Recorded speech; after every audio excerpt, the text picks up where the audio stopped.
like what I'm doing outside. I work probably, but I'm gonna say one. No, I am.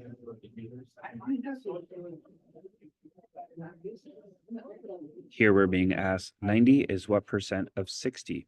And there are two ways to do this. Method one is to say a percent is a part over a whole. And the part is the 90 and the whole is the 60. Now, this is a little bit of a weird concept, but the idea is that a percent is a part of something. So we have 90 is some percent. So 90 is by definition the part, even if it's bigger. It's a really weird idea, but it's the way we're supposed to do these. And if you put 90 over 60 on your calculator, you're going to get 1.5. Now, to move that into a percent form, right now it's in a decimal form, you've got to move the decimal 2 spaces left. If you're ever confused about that, take a nice easy percent as an example.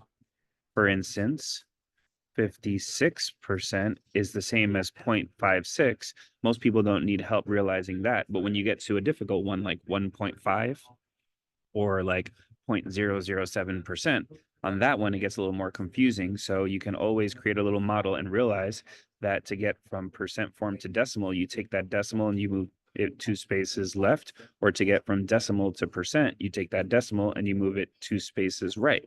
So here we're in decimal form. We need to get to percent form. And we're moving it 2 spaces right, and it becomes 150%.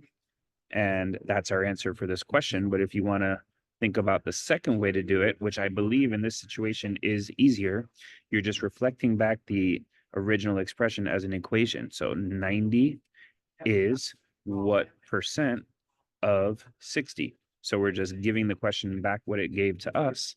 And now we're realizing that 60 is itself over 1. Any number is itself over 1. And we're multiplying on the right-hand side. So we'll get 60x over 100. 90 equals 60x over 100. And now we're just multiplying by the reciprocal to get rid of the 60 over 100.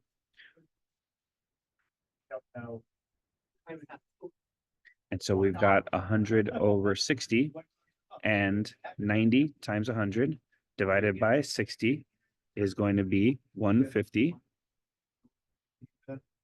And that is 150, and that's our answer to that question.